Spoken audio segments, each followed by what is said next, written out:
And we're on. Hello and welcome to podcast episode 90 of Rope-A-Dope Boxing, where the two Daves are back yet again to bring you another review and preview episode from the weekend's boxing. I'll start as I normally start from these days, these times, back in December. Now we're on YouTube. Like, share, subscribe. Do it now while sitting there. Like, share, subscribe. Thank you, please. And also do it on your audio feeds as well, your Spotify's, your Amazons, wherever you get your content, ladies and gentlemen. So, we had an episode on Monday with the famous Mickey Magic McGrath putting his oar in and his views on Fury versus Usyk. We didn't get really the chance to talk about our weekends. I'm not going to crack on too much about our weekends as such. We're doing this on a Thursday, a bit of a delayed episode for our weekend preview because, as you all know, I've got to go to work and Dave's obviously just got back. But I'm going to say those, I won't say fatal words. That's probably not the right terminology. I'm going to say those words everybody says this time of year, whether we care about it or not, whether we want to say it. I'm just going to say it. You ready for Christmas, brother? No, I've not done a stroke. I finish work tomorrow till the 2nd of Jan. I leave it to the last minute all the time anyway. I'm one of them shoppers. I run round on Christmas Eve, and you get the charity people that wrap your stuff. I get them to all. I go in the shops with nothing and come out with presents wrapped. So I'm a last minute merchant, me. And this will be no different. I'll be running around like a lunatic, but I'll get it done. You always do. What about yourself? You ready to go? No, I'm exactly the same as you. But to be fair, I don't pay anyone to wrap my presents. The missus does it for free. Well, half the time it's her presents. Usually I'll get Holly to wrap Stacey to wrap. I'll mix it around the house, but I always leave it so close that I just get told off. So it's easier just to put a little fiver in their little tinny, and she'll just wrap whatever I've got. It's weird, really, isn't it? Because when you've got kids, you think you make more of a fuss of them. Even though we had good childhoods to an extent where we got probably most of the presents we wanted as a kid, you kind of make a fuss of them when they're little babies. But now they're older and they want more expensive stuff. Yeah. And I'm just getting an old miserable bastard, mate, to be honest. I'm a bar humbug. Don't get it wrong. They have things. I think I've said this before on the podcast. When they want things throughout the year, I just tend to get it to them rather than give it to them at Christmas. But Beck, she sorts everything out. I'm just literally glad to have working in retail, guys. The store closes twice a year, Easter Sunday and Christmas Day, and that's it. So for the rest of the year, it's open. So it's a non-stop kind of process where, luckily for you, I bet you get about 2 or 3 weeks off, Dave, don't you? In your I get 30 odd days a year, yeah. But so I just make the most of my 2 days off, my 2 or 3 days off that I have fucking getting pissed and wankered. How bad that sounds. Do you know what? I say that sounds like a bad dad, and it probably is to an extent. But do you know what, guys? Even when we were kids and we got our Nintendos and our Segas, we did Christmas Day, Boxing Day. You wouldn't see us. We're probably up in our bedrooms, or even if we got a football in the estates where we used to live, we go out and play. The kids don't want to know me. They're playing their Nintendo Switches, their Xboxes. Freya's got all her nails and makeup, all that sort of thing, doing her own TikTok videos. Even if I made the effort, they don't want to know. They get bored after 2 minutes. So I'm lose. I say, mate, as they get older and become teenagers, yours are a little bit younger than me, mate. It gets even worse. I could be in the house when I come in from work for 2 or 3 hours. I'd have a shower, my dinner and all that, and the kids won't even know I'm home. Nah. I get more appreciation from the dogs when I walk in. They're the only things that are excited to see me, like. And even when they do come down, it's like, all right. And that's about it. But it's and going on to Christmas, every year you're probably the same. We go, we're not going to go mad on them this year. And then as it comes around, they just fucking get so much. It's madness. Gone are the days where in like the 50s where you got an orange and a fucking chocolate bar, and that was for Christmas. It's a luxury, a chocolate bar in the 50s. It's changed to you millionaires, It doesn't mean anything to you. No. The more money you earn, the more money you spend, my friend. I can tell you that. Yeah. Talking to millionaires, mate. Well, billionaires, trillionaires, if you want, Uncle Turkey and Fight Week. Have you caught up on much, mate? Did you see the face-off today? The longest face-off in history? I did see the face-off. It was long. It was long, and I don't really tend to read into that sort of stuff. I'm not mad on the ground, the rivals, and I don't really take too much about it because for me, the long and the short of it is it's all done. All your talking's done in the ring. But I did catch this on the way home. It was a long stare off, but. Like the mental side of it for me, for Tyson Fury to go like 10 minutes without breaking, he fucked it all with the shit at the end because all that good work in not breaking the and to just revert back to type and calling him a fucking ugly buck-toothed rabbit and all this. Can't do it. Other shit, and he's undone all that good work. Because I'm not a massive believer in all that sort of stuff. But it can, I don't think it'll work against Usyk no matter how long they stood there. But like I say, he might as well not have bothered for me to do any of that. He might as well just had his face to the side like he was the last time. If you're just going to spout all that shit at the end, because he looked rattled then. After all that, he looked rattled. Yeah, I agree. It was who turns away first, and he was the one that bit first, and so he fucked it. He fucked it again. Yeah, cool as he's absolutely fucked it again because he has. Do you know what I have liked the demeanour of him this week. I like the fact that he's got his head down, he's gone away, and there was none of that shit until he's just done all that shit because he was coming there, and it could have been a fact. It still can be a factor, but I feel that he's just done a lot of hard work in a spout of a couple of minutes of just talking shit. Yeah, he's inferior Wilder 2 mode for me. That's how he came across when we spoke on the podcast on Monday. Yeah. When he said he's going to go to the middle of the ring and just go toe to toe with Wilder. He's in that kind of mode. I think he's he means business. Obviously it's his first defeat as well, but we spoke all about all that kind of thing on Monday. So obviously we can't wait. And we're here to preview the weekend that's gone. And obviously the undercard fight's coming as well. So there'll be no David McDonald. And we got our last ever episode, not ever episode, on Sunday. Oh, bloody hell. I thought you were saying I didn't know about. No. I haven't had any phone calls from Uncle Turkey buying the podcast or our Twitter page. The Twitter page has gone down. I've noticed everybody's Twitter page numbers have gone down because of those fucking AI bots. Yeah, so, it's all them old titty birds, isn't it? That you get every day they're following you. And it put me up to about 500 followers. I thought, fucking hell, I'm cracking this. I woke up one morning, I was down to 200 or so. I was like, fucking hell, what's happening there? I know, but the ones that are left are obviously the real followers, the real people that kind of comment on your stuff and things like that and have a nosy. But we'll have a nosy now at the weekend. We'll do negative to positive. So you'll see what I mean when I start with negative. We'll start in Gibraltar on Sunday night. Yeah. Thank God I went. I'm not going to go through my weekend, but what I normally do, ladies and gentlemen, I'll go out and have a few drinks. The girls were playing at home, so I had a few beers, one too many. Got home and I was asleep. I literally forgot this fight was on, and I'm kind of glad I did, Dave. Dillian Whyte versus Ebenezer Tetteh. # Ebenezer good. Let me get my banner up, which I prepared earlier. There we go. Not so Ebenezer good. I've got written there for our audio viewers, audio listeners, should I say. Ebenezer Tetteh, well, it stopped in the 7th round. He didn't come out for the 8th. Dillian won the fight, but it was a bit of a hard watch, I thought, Dave. It was very slow. Dillian's 36 now. He looked 36. Tetteh's is rubbish.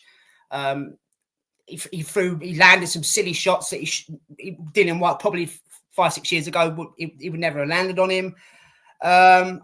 Mate, to sum this one up, I just thought it was a hard watch. It was very slobberish. It was very Weatherspoons outside of Weatherspoons, 2 doormen knocking fuck out of each other.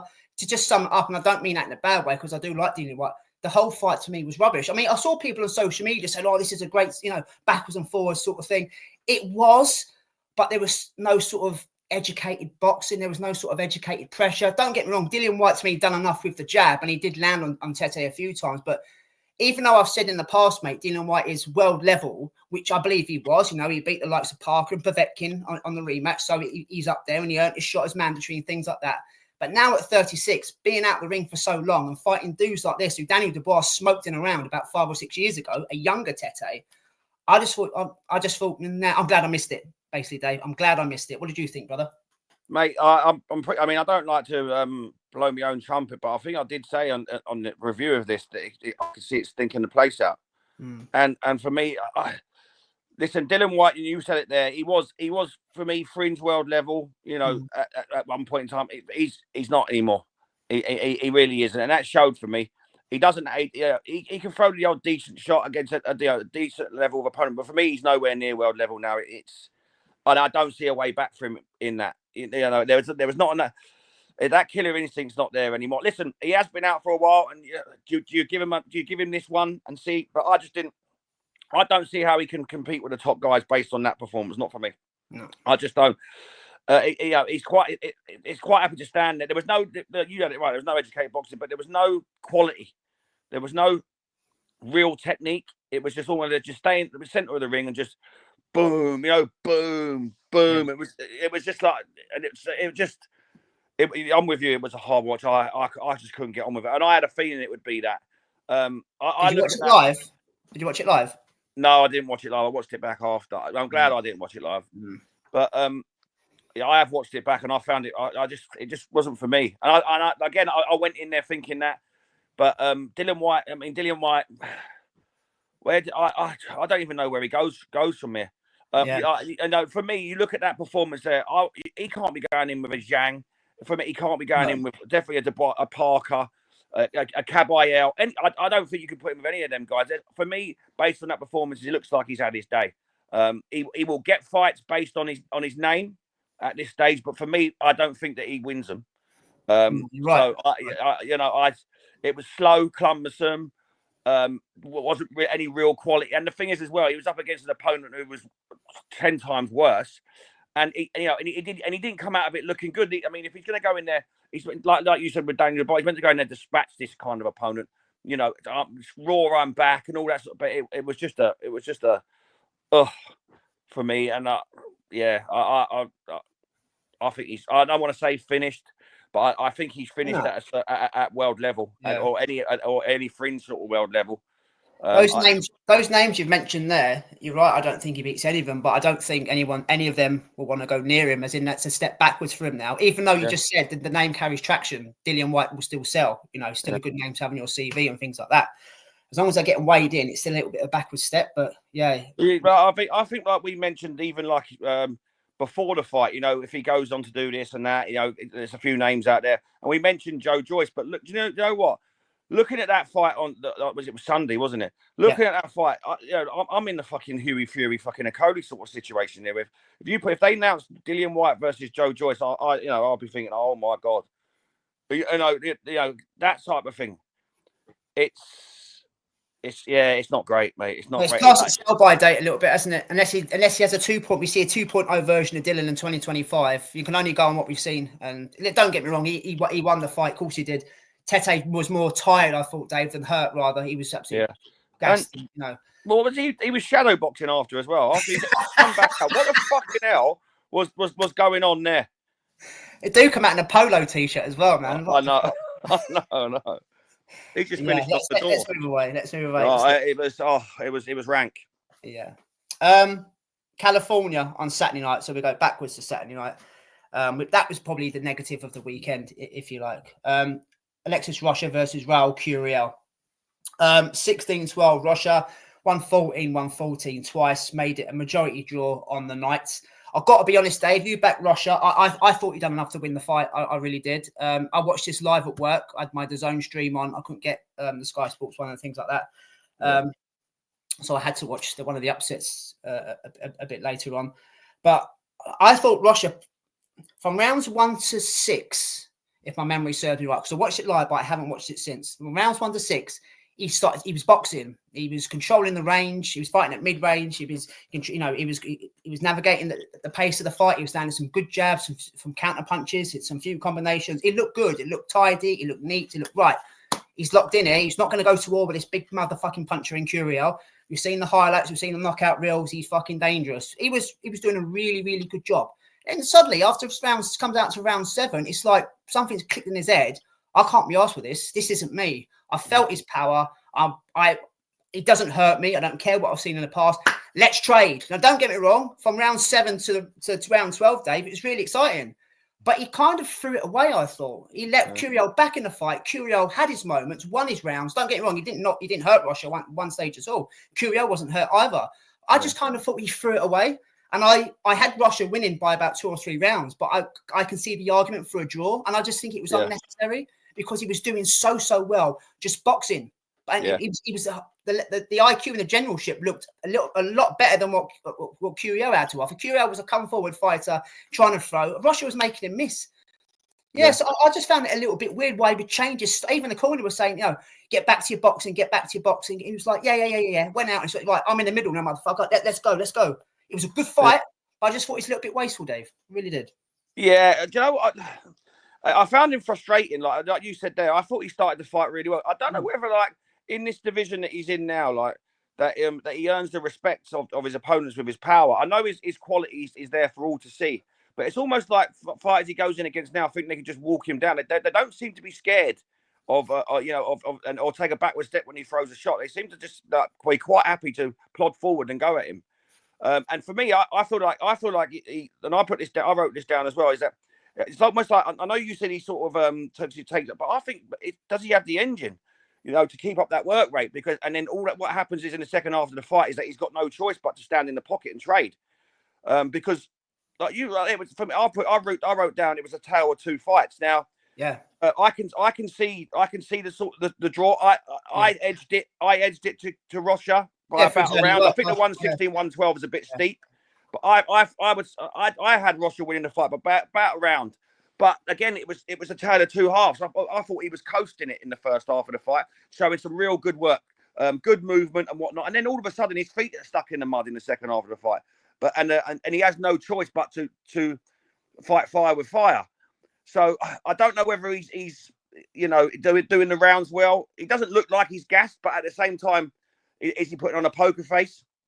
I don't know, but it's almost like the opponent Curiel is coming back into it. But also I also did question, which I said at the start, does he have the power to earn their respect? Because Centillion just walked through him. And you said this in last week's episode that you felt that could be the type of fight that was going to happen. And then, to be fair, you were bang on.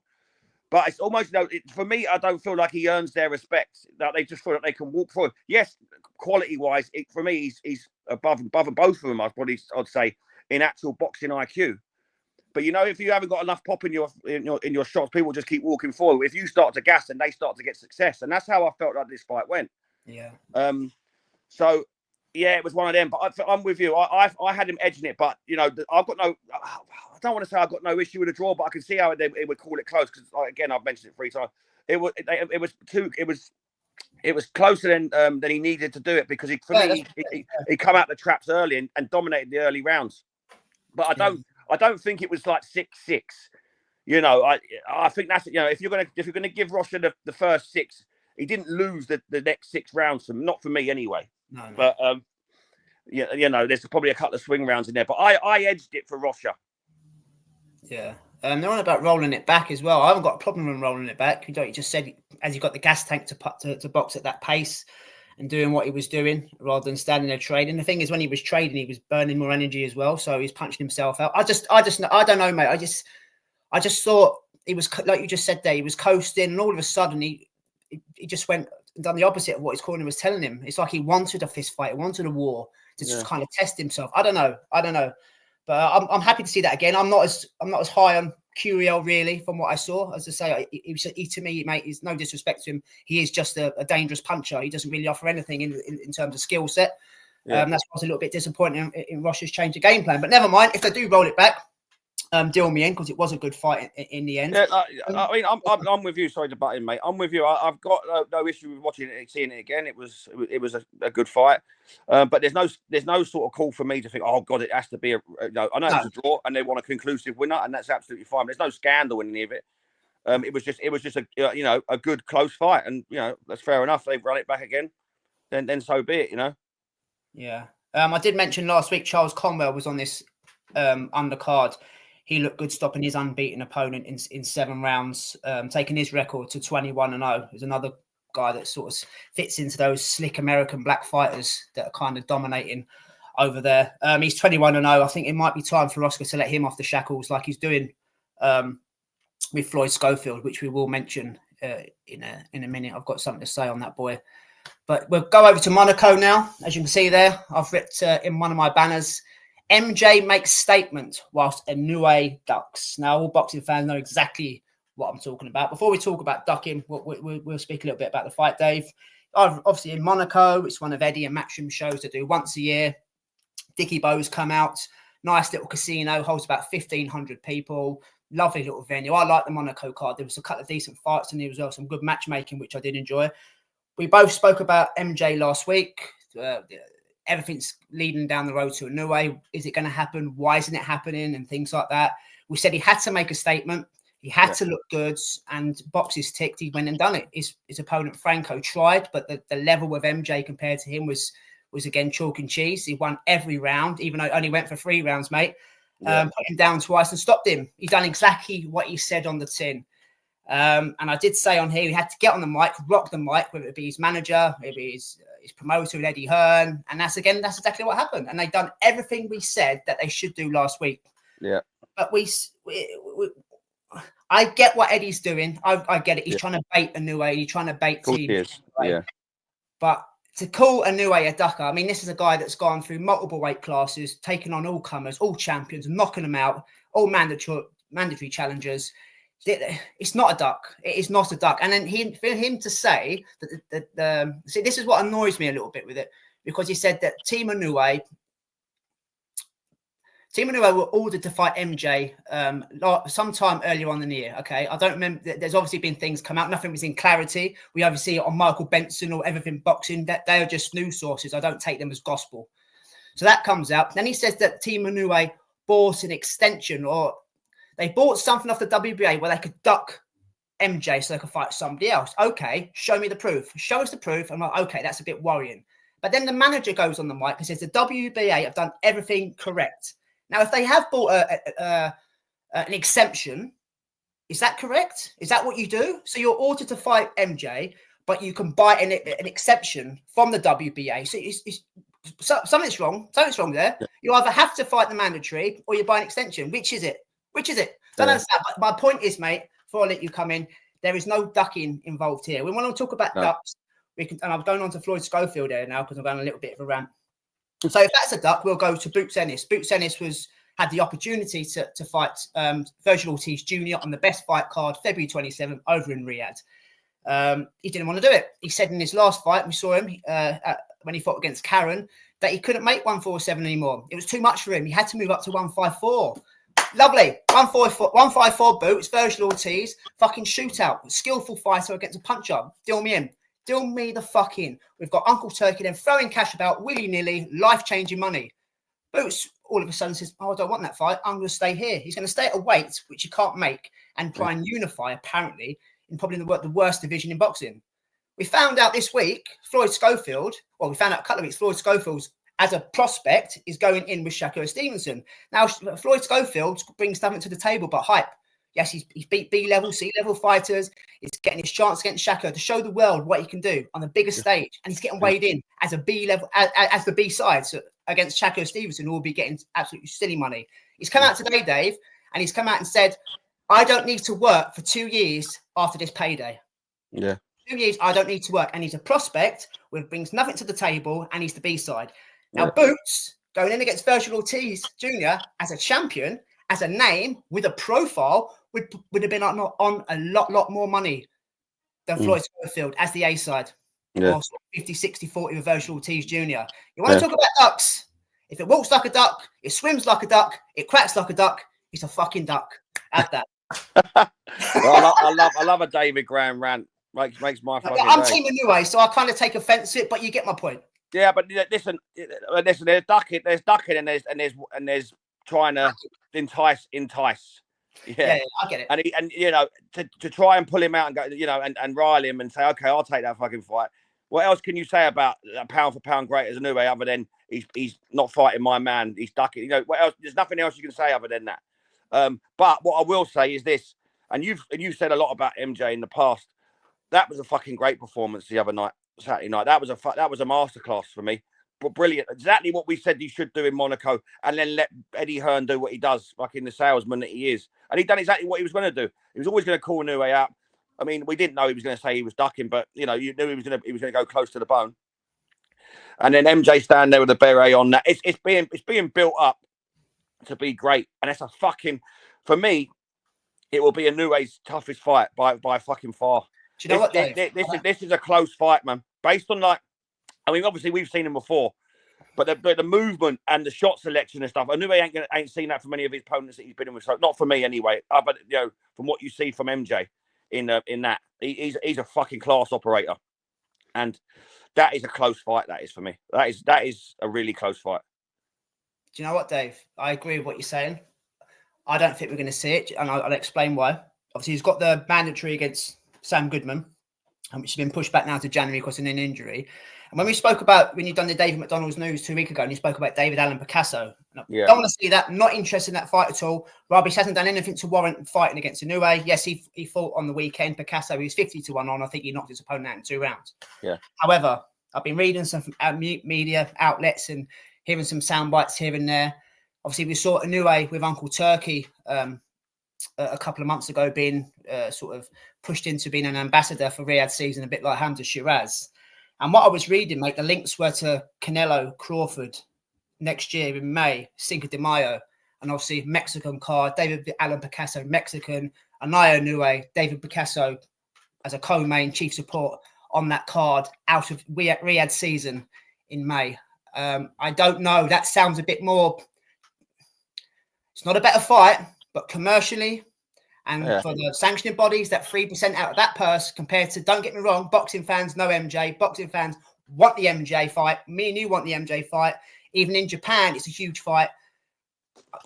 I think the Picasso fight's more realistic, mate. I really do. And I don't want that fight, but I can see from a business sense it would be. The only... No, I totally agree with you, but there's a lot of noise being made about it now. Like I say, that MJ was always mentioned, but now he's got a big foghorn in Eddie Hearn. And there'd only be so many times that he can take on opponents that no one really wants him to fight. Okay, I'll put it another way then. So you've got two cards, right? Inoue's going to be on both. Would you as a card for not so much a boxing fan, for a casual fan, for eyes? No, I've got about eyes, about the Riyadh 2030 vision and all that sort of thing. That's what it's always been about. So for eyes around the world, Canelo is one of the faces of boxing. So Canelo's on there. Crawford's a pound-for-pound star. Mm-hmm. It's an argument whether he's 1 to 3. Everyone knows about Terence Crawford. They're on the main event. Your eyes are there. Now everybody knows about Inoue as well. Which, as a casual fan and everything that's built around it, would you want to see Inoue on the Canelo card or in a card in Japan on a Monday afternoon against a guy that casual's got no idea who it is? Yeah, I know what you're saying. What eyes bring you to which card? I think it's quite obvious. Yeah, cool. From a commercial business point of view, Picasso fight makes a lot more sense. But as a contest, as a world title fight with Jeopardy, it doesn't. Yeah, that's my thinking now, mate. Whether it's true or not, I don't know. And it's fancy fights as well, Canelo Crawford. But you get my. But the initial thing, I want to see MJ versus Inoue next, but I don't think we get it, mate. I really don't. I don't believe it'll be next. But what I'm saying is, there's only so many Sam Goodmans and Picassos that they can keep. I say feed into him before people start to get the ump. And like I say, there was mention of MJ before, but he's not at a backing like he has from Eddie Hearn, because Eddie Hearn will sing this fucking tune until he gets what he wants. And, he's got a big platform, Eddie Hearn, he's got a big mouth. And, say whether you like him or not, if he's backing you and, he can maneuver you into a position. Now, he's already started with this. Every time MJ fights, it's going to be this narrative of Inoue. So there's only so many times he's going to be able to, put in exemptions and stuff like. I totally get what you're saying about timing's got to be key, because obviously other fights and commercially, and you're right. Timing, commercial, business. Yeah, it's business stuff, and commercially, you're right.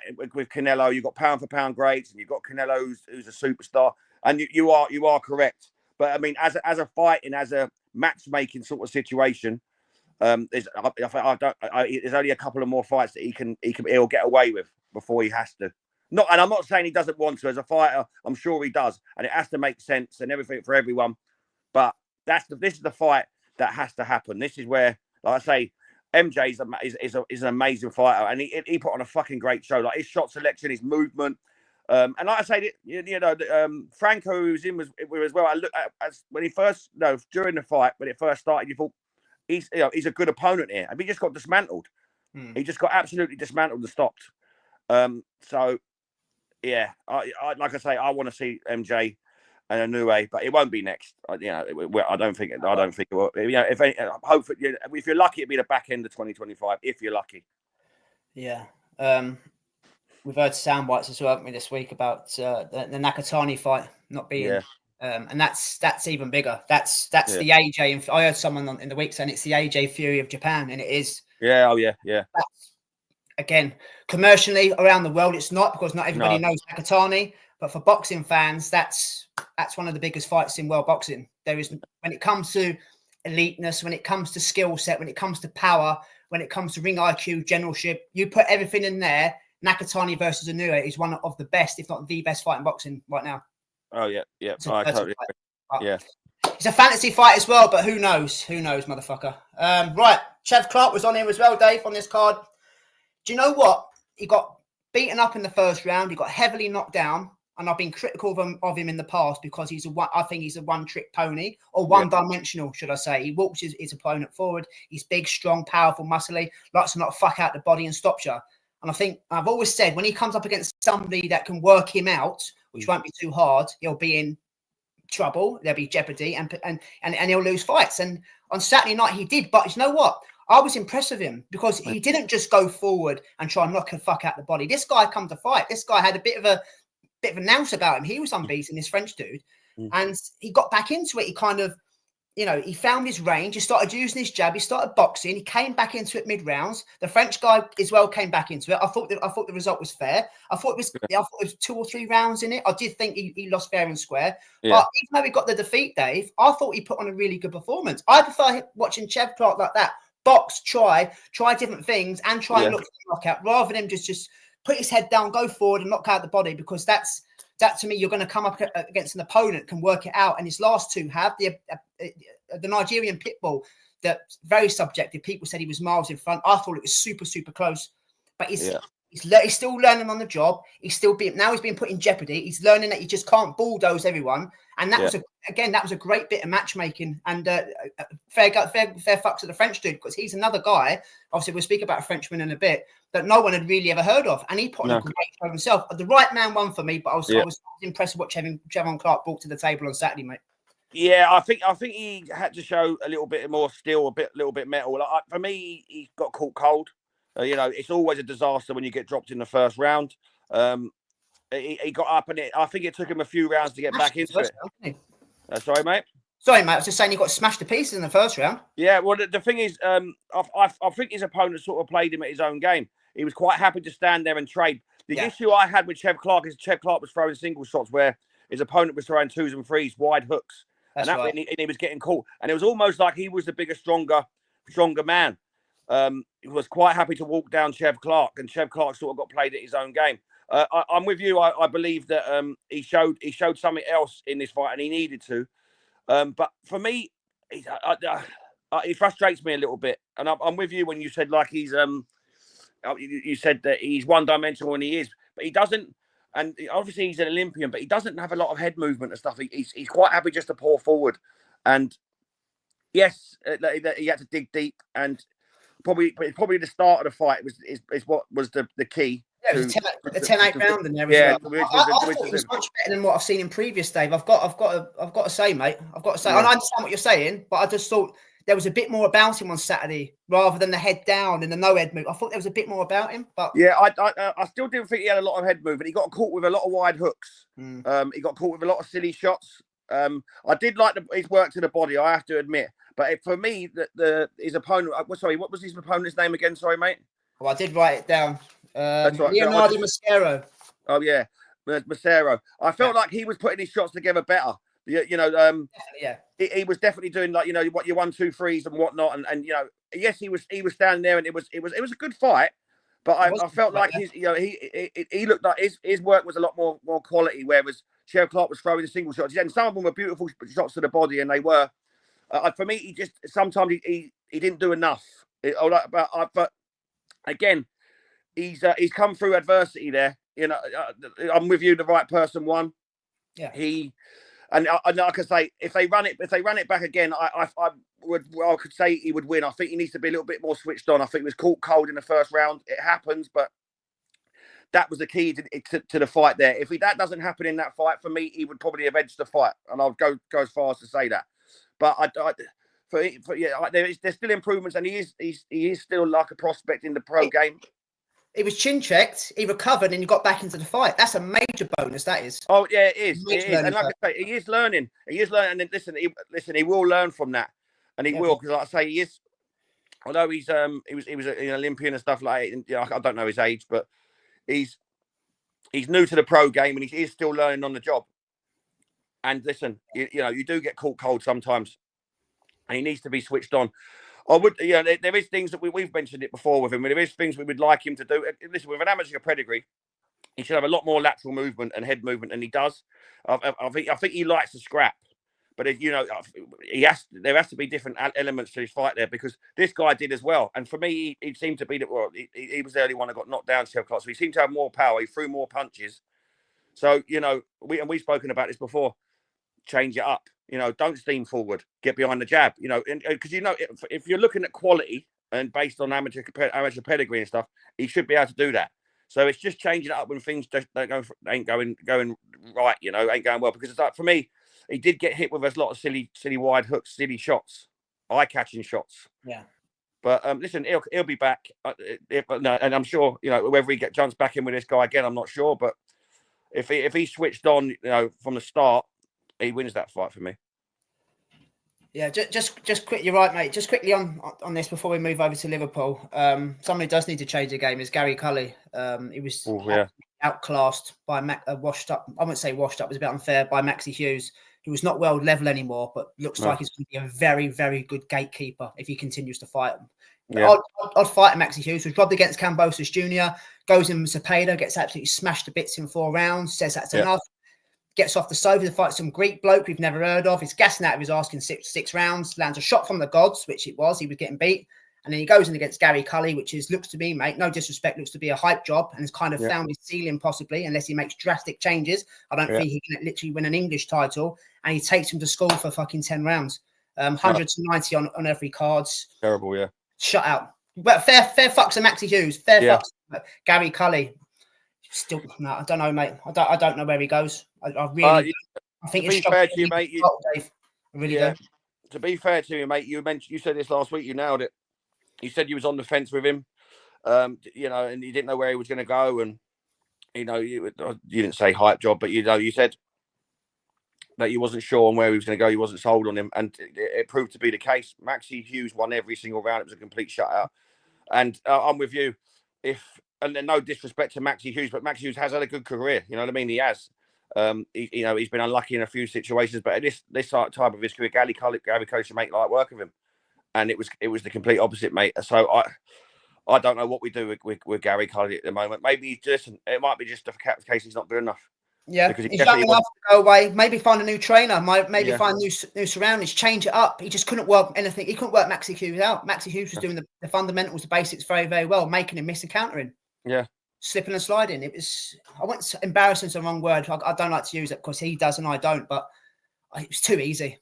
Yeah. It's far too easy for Hughes. And it shouldn't be at this stage. At this stage of their careers, it shouldn't be. Yeah. Max Hughes is a name, definitely amongst British fans and fighters and stuff like that. You come through him and it opens doors. But then it's not even the fact that he got defeated, because it can happen. It was the manner of the defeat. There was no plan B. There was no changing up of styles. Trying this and trying to urge way back into that. It was just a stain, rinse and repeat for 10 rounds, and it's an absolute looks to be an absolute schooling, which it was. Yeah. So yeah, I'm with you, mate. The manner of the defeat is worse than a defeat for me. And just quickly, Terramona Jr. or Terramona, however you ever pronounce his name, done exactly what he was supposed to do in his matchroom debut. Went in with a big Ukrainian binman, knocked him down 3 times and stopped him. Something tells me he's going to be half decent, this guy, Dave, even on what I saw in 1 round. There's something about him. Obviously, Olympian, lost to Jalalov. I think he's going to be in the mix, mate. I really do. Right. Let's jump over to Liverpool quickly. I've done this I've put here on the banner, Jonas and Price unify in 2025. Let's do both of the girls' fights in one. We've obviously got the date now for Natasha Jonas to face Lauren Price at the Royal Albert Hall, March the 7th in 2025. That's the only fight to make. 2 easy fights for them. Let's start with Tasha's fight against Ivana Habazin for the WBC title. Tasha won most of the rounds, I think, Dave. I think I'll give Ivana 1 or 2. To be honest, there was a lot of holding from her. Tasha was a lot faster. For a 40-year-old, she was a lot faster on her feet, a lot quicker hands, better combinations and more scoring shots.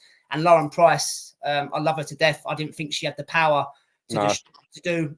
I think she had 1 knockout so far in the early part of her pro career. but she went full on beast mode against a girl that was supposed to come and, well, I said there was jeopardy there because she's a puncher. She got in there. It was chalk and cheese. The levels were absolutely ridiculous. But both girls done what they had to do. They went in the ring after. They had a bit of a face-off, bit of a, I won't say handbags to be disrespectful. They both mouthed off, I'll fucking see you next year, etc. And we fight, and it's the only fight. It's a great fight to make. It's a semi-final, Dave. They've both completed their semi-finals. And let's go. It's March the 7th, Albert Hall, 2025.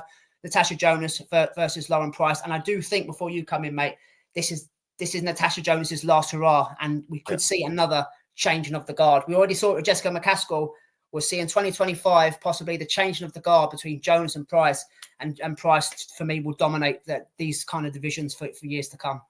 Just for me, I'm a super fan as it is, but she looked $1 million, Lauren Price, even against a shit opponent like that. On Lauren Price, it was a demolition job. It was beautiful, lovely left hands to drop her opponent 3 times. Dropped her. We know what she brings to the table. She's got brilliant footwork. She's an elite boxer. She's an elite boxer. She comes from an amateur pedigree. She absolutely. But now what she's bringing to the table, she's bringing some spice to her shots as well, which is worrying for the rest of the division because. Can I just interrupt you there? Sorry, mate. I just said they're a shit opponent. I don't mean that disrespectful. I retract that. I mean opponent that really shouldn't have been nowhere near her in the ring. No. So I didn't mean shit. Go on. Sorry, mate. That's fair enough. But like I say, she's now adding a little bit of meat behind the bones, which is worrying for me for the rest of the division because her boxing skills amongst these fighters that we're talking about is unmatched, and now she's throwing out knockouts as well. So it's an exciting time for Lauren Price. It was always anyway, but to go in there and put on a demolition job like she did was amazing. So I'm all for it now for her. This is a proper fight, even though Tasha's 40. It's a proper fight for Lauren Price. This. Well, and then going on to Natasha Jonas, I felt it was a really, really good, mature, measured performance. Yeah. It really, really was. And we spoke about levels of world champions and stuff like that. And for me, there's world champions in the division, and then there's elite world champions. And you've got, is it Hasbun? What's her name? Oh, Ivana Hazabin, yeah. Yeah, Hazabin. She's a world champion. That's it. Now. Has been, yeah. She's a world champion in her own right, but there's world champions and there's elite world champions for me. And you've got your Jonases, and you've got your Lauren Prices, and you've got your Sandy Ryans, Michaela Myers, and then you've got these world champions that we haven't really heard of. No disrespect, we haven't heard of. And then they get in the ring, and there's levels. So for me, there's 2 types of world champion in the women's division. But anyway, for me, I liked the performance from Jonas. You know, she wasn't rushing her work. She was letting her shots go. She was in and out, and she was winning the rounds comfortably for me. And it was a really, really mature performance. You know, you didn't do anything silly.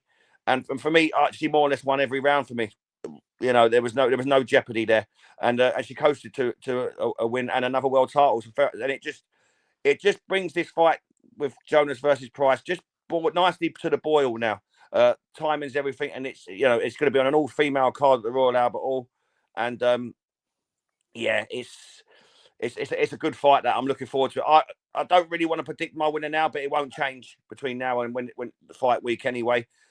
You've sort of hinted at it when you just said there, changing the card. Anyway, if I'm a super fan of someone, I'm going to say it. No, obviously. Yeah, no, I just want to say I'll say my prediction for when it's coming along. It's not going to change anyway, but changing the guard is correct. Yeah, you'll be going anyway because we'll have to campaign for Emma Dolan and Jasmina Zapatochna to be on this all-female card defending their belts. Surely. Well, the thing is, me and Emma Dolan are friends now. And she messages me and stuff, and she's got fights coming up. So I'm sure because I was going to go to her last fight, which fell through. I'm sure she'll message me when the tickets come about, and then obviously I'll get them through her and I'll go. And it'll be a good night. It's not too far. She needs to be active. She needs to defend her belt as well. So I have seen a few things floating about. So fingers crossed for Emma. It's looking likely. I'm with you. I've seen the rumours and stuff. It's looking likely to be on there, which would be great. You can't have a all British female card and not have her on it. Correct. You can't. Correct. So, just quickly, did you see anything of Vidal Riley, mate? Yes. Fair play to him. Fair fuck. Up at heavyweight, or was it heavyweight he went in at? No, he's at cruiserweight, isn't he? So he's gone in there. He's taken care of that opponent that's put in front of him, and he's been rewarded an English title fight against Isaac Chamberlain. Fair fuck to him, man, because that dude, Vidal Riley, could have gone down the Misfits route, the YouTuber influencer route, and made a fucking ton of money. He's chose to dash all that in the bin and he's chose to do it the right way by fighting. He's going English level now. Hopefully he comes through Isaac Chamberlain. I'm sold. I like the kid. I think it's great. I really do. I applaud everything he's doing. He's doing it the right way. He said, I want to be a boxer. I ain't there to fuck about. I can make so much money doing misfits, but I want to be a proper boxer. Whereas Jake Paul and the other likes, don't get it wrong, they're making huge money. I get it. But he's doing it the right way. He's doing it the traditional way as well. So good luck to him. He's in a competitive fight with Isaac Chamberlain, man. The thing is, I say that misfit shite and all that stuff will always be there for him anyway. So let's see how far he can get in the professional ranks. And listen, he can make his coin after if it does. He's making some good shapes, though. He looks decent. He looks a good. Yeah, he does. He does. Oh yeah, like I say, he's miles ahead of any of them guys that you see coming out with fucking inflatable guitars and all this other shite. Good luck to him. Right. I left a positive. I don't know if it is a positive. It's not a positive to Team Munguia, is it? Or to Top Rank. Definitely not for Top Rank. We've just signed him. Tears in Tijuana. I've got there, ladies and gentlemen. Fucking hell. So I couldn't get a stream for this on when it was live Sunday night. Well, early hours of Sunday morning. So I found a dodgy fucking website that had it on straight away. Watched it. And I couldn't believe what I was watching, Dave. I could not believe what I was watching. Well, I'll take that back. I could believe what I was watching until I saw the knockout. So anybody that hasn't seen it, go back and watch it. Jaime Munguia, he's 40-1. His only loss came to Canelo this year. Had a really good performance against Canelo. Was knocked down, got straight back up. He was kind of buzzed for a couple of seconds, but he hung on in there. He was teeing off on this French kid in what's his name, Bruno Surace. Surace, however you want to say his name. He put him down in the second round. He put him in the corner. He was giving the home fans, those Mexican fans, a bit of a Christmas present. A bit of an end to 2024. Here's your present. I'm going to tee off on him. I'm going to have a look good. I'm the main event of my hometown. Bash, bash, bash, bash, bash. And all of a sudden, in the 6th round, he doesn't even get greedy. It's just like he drops his guard, and Bruno goes, right, this is a guy, ladies and gentlemen, no one's ever heard of. He never fought out of France. He's got 4 knockouts on his resume. He's just gone, right, there's the gap. A straight 1-2, bam, bam. Not good night, Vienna. Good night, Tijuana, Dave. Fucking, I text you, didn't I? I know you was probably still in bed. But when you got up, you must have thought, what's he fucking on about? And you've gone straight onto the net. I've gone straight on. I've gone straight on, and I could not believe it.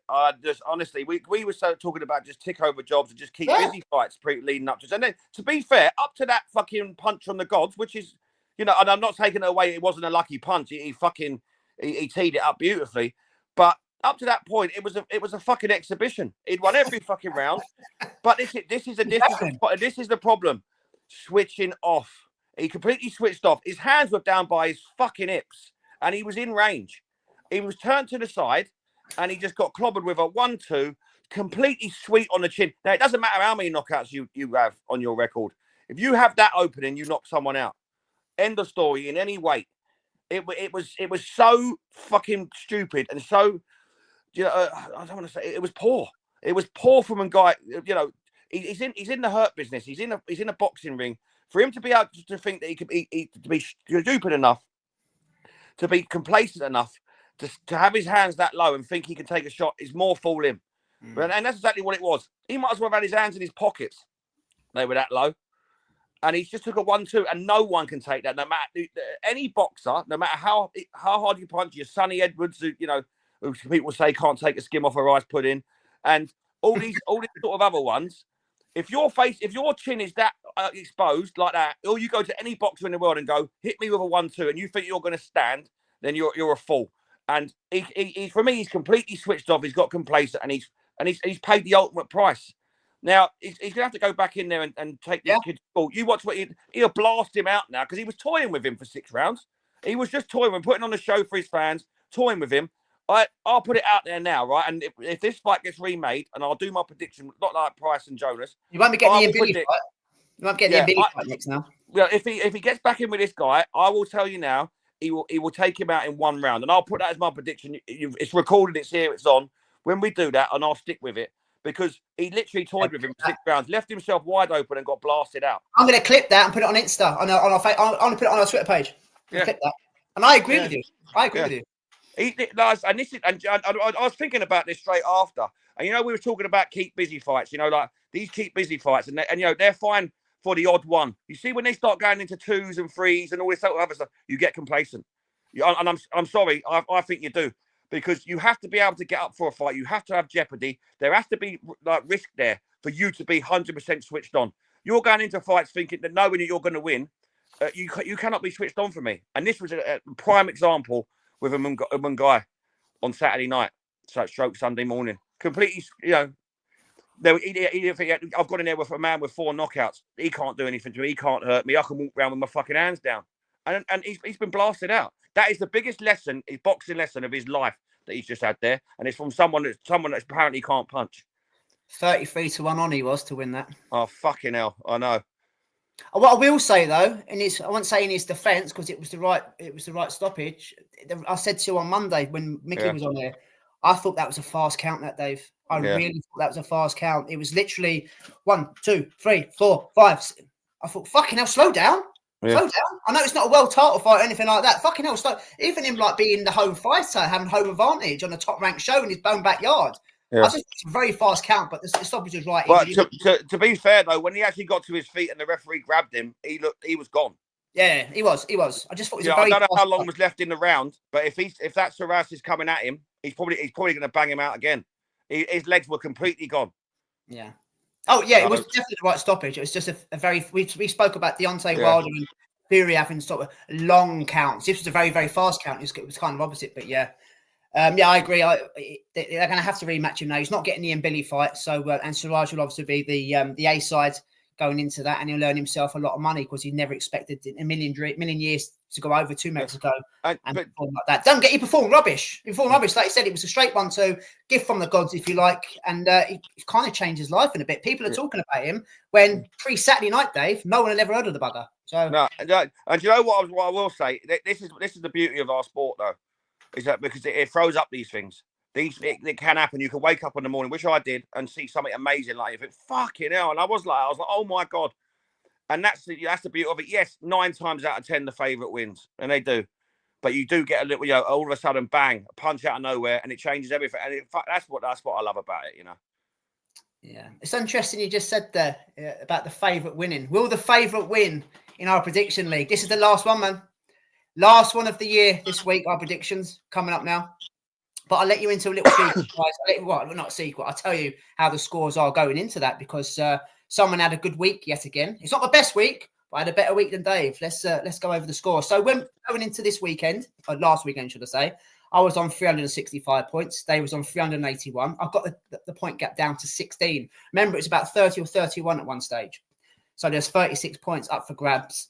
The weekend just gone, and there is this weekend coming. Don't get me wrong, none of us got 36 points, but I'll show you how we got on. Anyway, Munguia versus Surace. Obviously, we both at Munguia, nothing there, and obviously Alexis Rocha versus Curiel was a draw, so we got nothing there as well. Jonas versus Habazin. I went for Jonas by KO, so just the 1 point for me, and Dave went for Jonas by points, which is 3 points for Dave. Price versus Mateus. We both went Price on points, so that's a point each. MJ versus Franco. We both went MJ. I went for KO in the 7th. So that was 3 points for me. And Dave went for MJ on points. So that was 1 point for Dave. And lastly, Dillian Whyte versus Ebenezer Tetteh Good.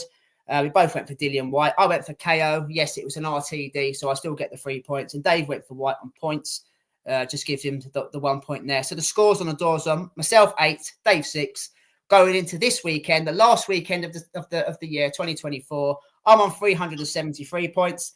Dave is on 387 points. There's a 14-point gap. So I pulled it back yet again. 36 points up for grabs. This is it. This is make or break now. This is make or break. This could be the greatest comeback ever. Could be, should be, will be. Oh, I like your confidence. You're almost coming across as a Munguia. Munguia. Yeah. And you're going to be banged out in round 6.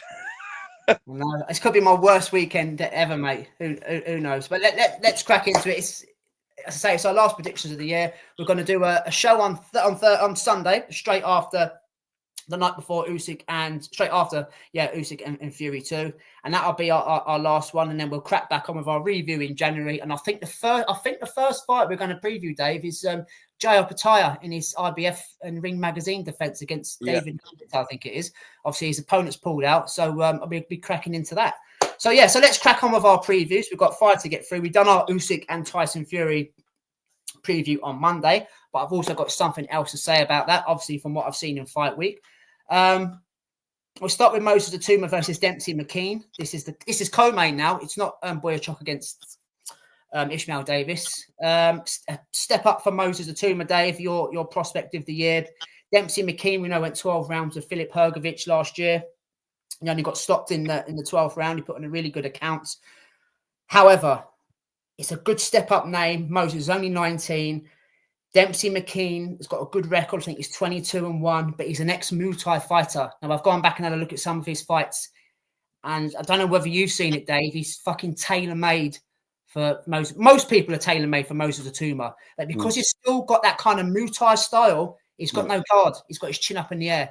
People are talking about this going the distance. Yeah. Not for me. He's going to smash him to bits. This doesn't go past 4 rounds. I'm going in early. Moses Atuma will knock him out in 4 rounds. I've got respect from Dempsey McKean. Body language going into fight big as well, Dave. There's something about Dempsey McKean's body language. He looks nervous. He looks nervous. Moses Atuma, it doesn't give a fuck.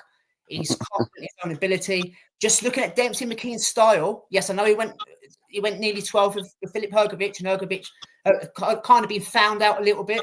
Yeah, but that's still a good kind of blueprint. I've gone nearly 12 with somebody that's supposed to be the next world champion. But his chin's up here.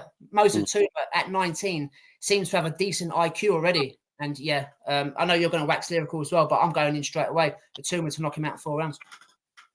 Yeah, I agree. I agree with everything you say there. I do think it's a step up, and I do think it's going to be Moses Atuma's toughest fight. And that's what it's supposed to be. I think it's going to go a little bit longer. I do think that Atuma's is going to knock him out.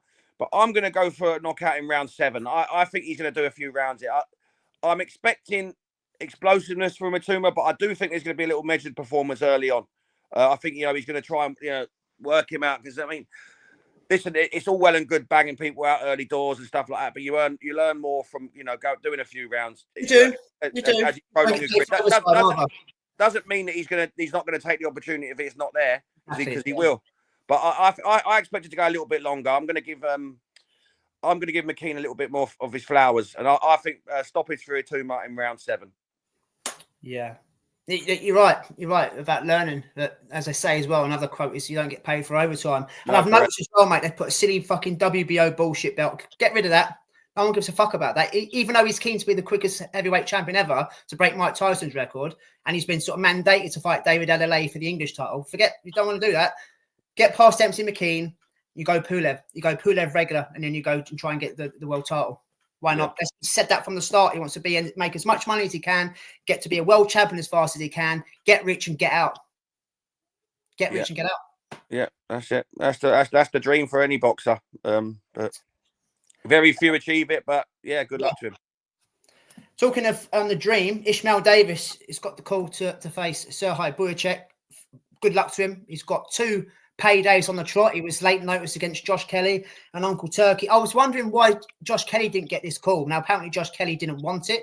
I watched the SW Fight Hub boys the other day, and I asked a question on their podcast. I haven't seen anything which suggests Josh Kelly doesn't want it, but it looks like Josh Kelly is stepping up in weight, so I kind of get it. And Uncle Turkey's promised Ishmael Davis another payday for stepping in late. Ishmael Davis is fit as they come. He's big, stocky, bulky, handsome. He looks the part.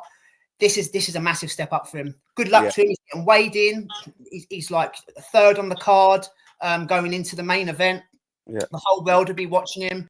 He started a bit late against Josh Kelly. Different style with Buyachek. He could have had Josh Kelly out of there. He done okay, but he lost fair and square. He done okay, but to me, Dave, he's still a work in progress. You could say this is silly matchmaking. Hopefully I'm proved wrong. I haven't got a dog in a fight, but it'd be nice to see him get some success and and kick on. This is an eliminator for a world title, whatever that means.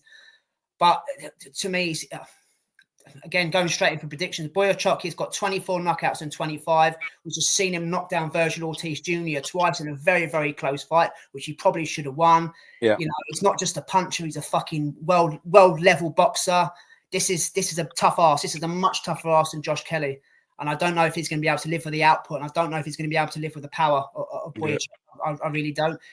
We've spoken a few times on this podcast today, Dave, about shots from the gods, gift from the gods. And I think he's going to have to do something like that, or he's going to have to go and watch the Brandon Adams fight from about 4 or 5 years ago when he literally have to not leave him alone. You have to stick to him like glue and just throw constant hooks, put him under pressure.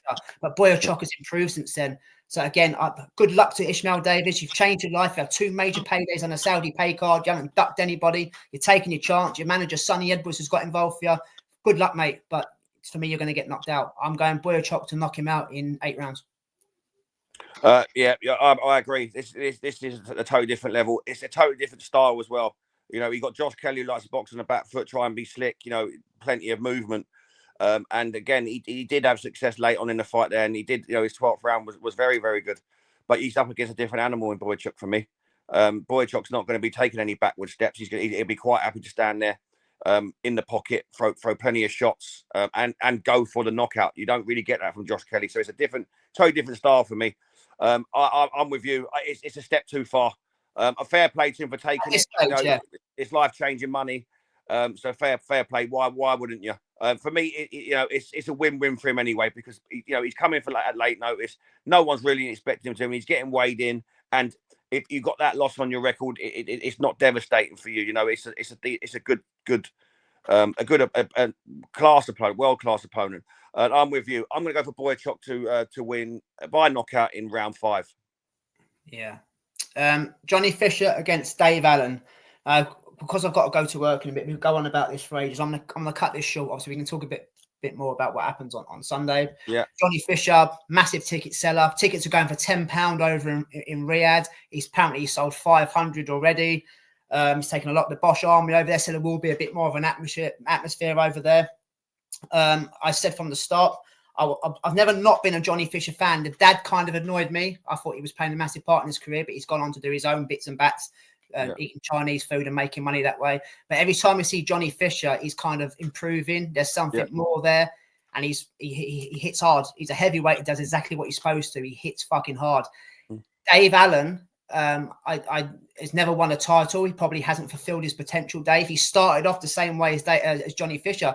A little bit of fun and got better and better, improved. Probably the skill set's a little bit better than Johnny Fisher, but we saw him get off the sofa to fight Fraser Clark, an absolute shambles. I know he got a perforated eardrum, but he said after to Big Fraser that he didn't really want to be there. He's fought 2. He's been in 2 small hole shows since Dave, 2 4-rounders against one guy that had a record of 2-25 and something like that. Couldn't get rid of him. This to me is a final payday for Dave Allen. And it's also because this ain't a Riyadh card fight. Uncle Turk on about putting great fights on great cards. This isn't it. This isn't it. It's Johnny Fisher will sell, but this isn't a great fight.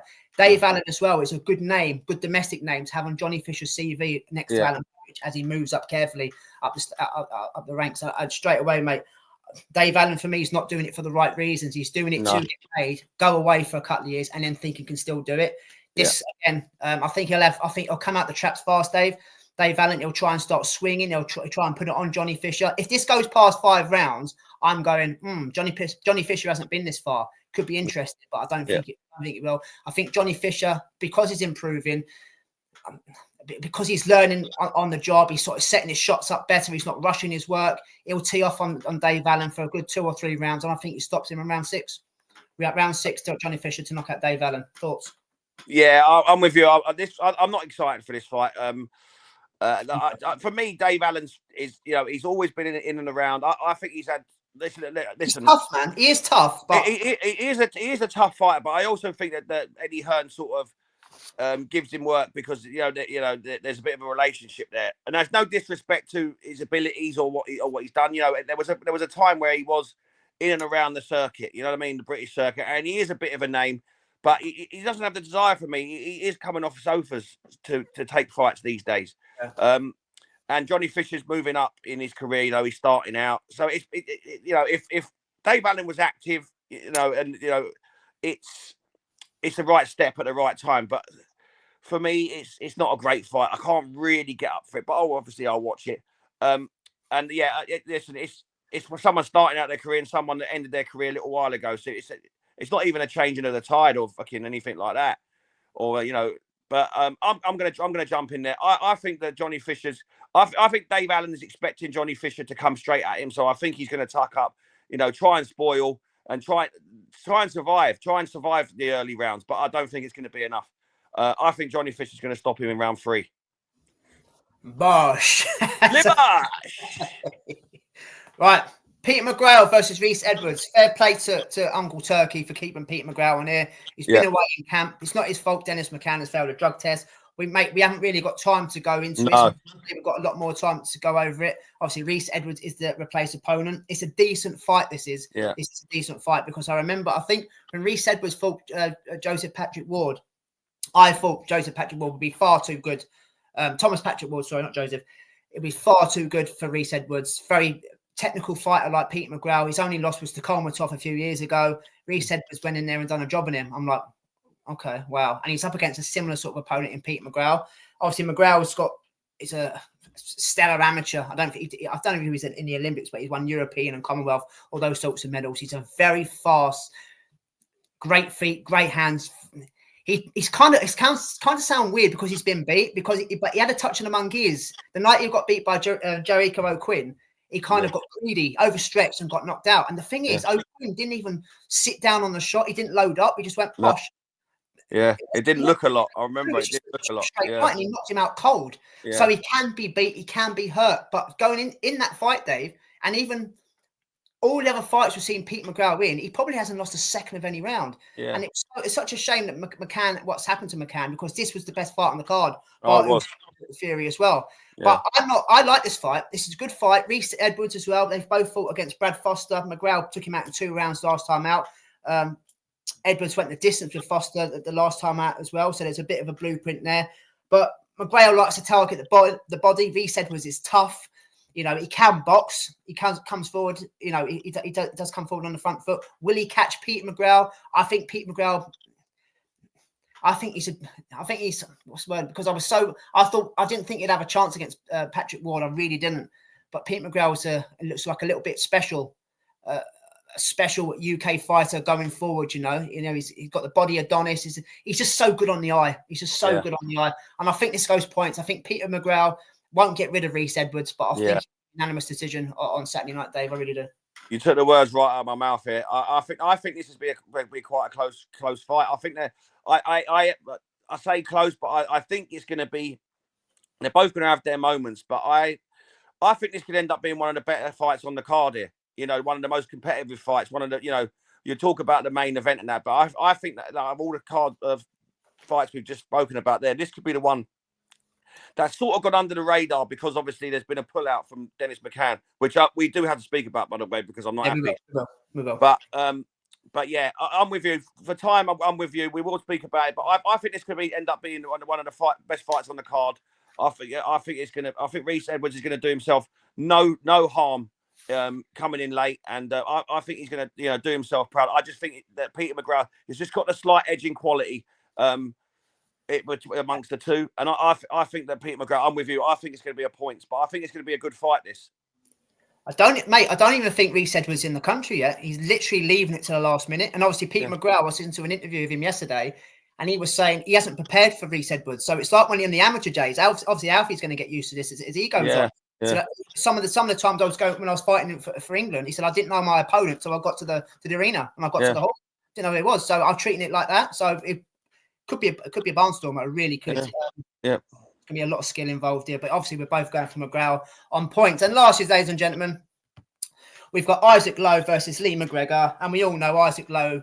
People take the piss out of him on social media because he can't really read or write properly. To me, mate, we all know Isaac Lowe's on this card because he's Tyson Fury's best mate. There's no other reason why Isaac Lowe would be on here. However, he's quite underrated. He does throw a few good shapes. He can box. He's from the traveller community, so he's him sort of thing. And his only 2 losses have been against Luis Alberto Lopez and Nick Ball. And obviously, Scottish Lee McGregor, he's quite another underrated boxer. Had a bit of a tough time with promotional companies. He lost a fight and he's trying to rebuild his career. This is a 50-50 as well, you know. Yeah, it is. I'm edging to Lee McGregor because I think he's technically a little bit more better and I think he packs more of a punch. So just to get this one out the way, I'm going to go Lee McGregor. I'm going to go for a stoppage. I think he stops Isaac Lowe late. I think he stops him in round 9. Lee McGregor, I always remember Lee McGregor bursting onto the scene. And it kind of, his opponents were they weren't great, but he was made to look great. And when he stepped up, was kind of, he's not that good anyway. But there was always something about him. And Isaac Lowe is kind of underrated. But some of the performance I've seen him in as well, I'm thinking that level of opponent, you should be doing better. But maybe 40 Lee McGregor, I don't know. But I'm going Lee McGregor stoppage, mate, round 9. What are you thinking? I'm with you. Isaac Lowe frustrates me sometimes. Like I say, he's very that's a good, frustrates. Yeah, he does. Yeah, he's very hit and miss, but yeah.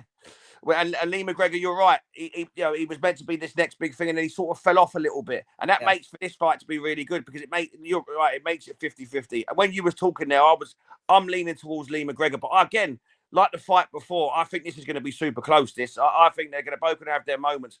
But I'm gonna wouldn't call it a breakout night because it's against Isaac Lowe. But I think I think Lee McGregor's going to make a good account of himself here. I think sometimes you just need that night.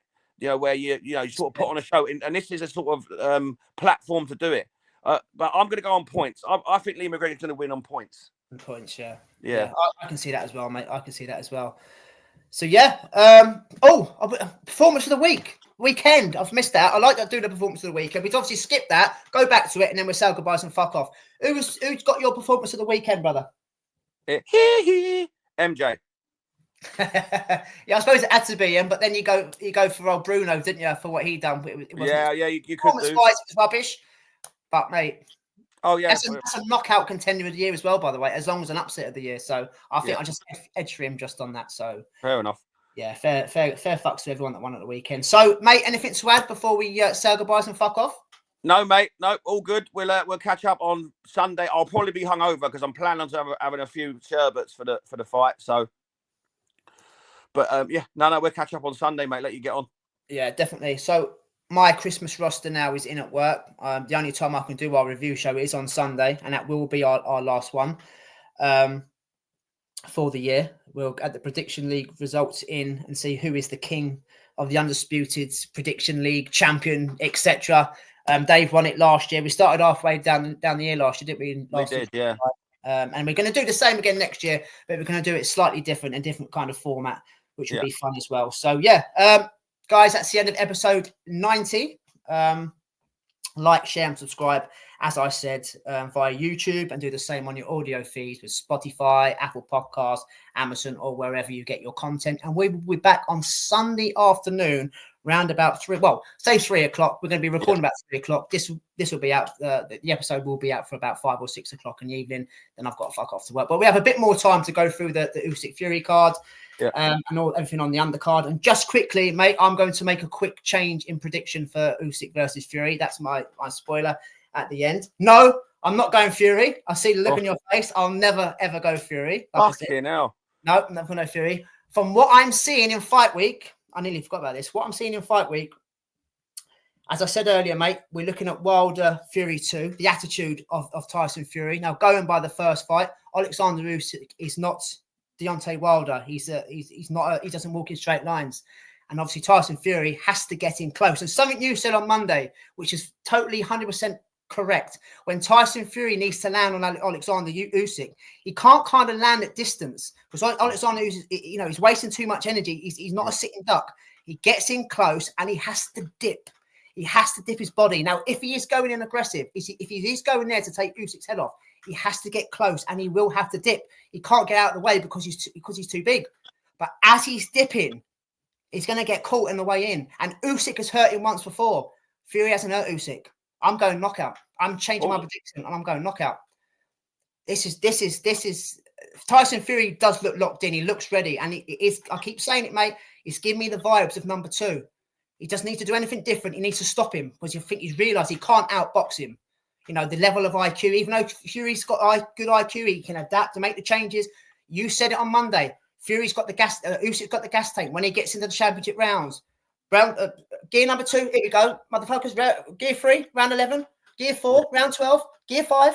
Fury hasn't got that, so I believe he's going in to fight him, and I think it's going to come off worse. He's been hurt, and he'll get hurt again. I'm changing my prediction. I'm going Alexander Usyk to stop him in round number 10. Massive, brilliant. That could be the winner of the prediction league. Just on that, that could be the difference there. Yeah. I could see all outcomes. You in Fight Week yet, mate, to make you think anything different, or no? Like I do see a switched on Tyson Fury, but like I say, for me, he's done all his hard work by going back to type. Yeah, you said, yeah, you're right. So but listen, I to be honest, I hope Tyson Fury approaches the fight the way that everyone's expecting him to, and does try and have a go, because it'll make for more of an exciting fight. Don't get me wrong, the first fight was great, but if he comes out with that attitude of trying to take his head off, one, he can either get stopped himself, like you're saying, gas out and whatnot, but it will make, there'll be some serious flash moments in that fight if he does take that approach. And so yeah, for me, it makes for more of an exciting fight. And I thought the first fight was great, so I'm looking forward to it now. Definitely. I'm looking forward to it. Definitely. So until Sunday, guys, have a great weekend. Stay safe and enjoy the bloody boxing. Be hard not to. David boy, peace out, my old brother, and I'll speak to you on Sunday evening. Take care, mate. Have a good one. Come on, Usyk! Come on!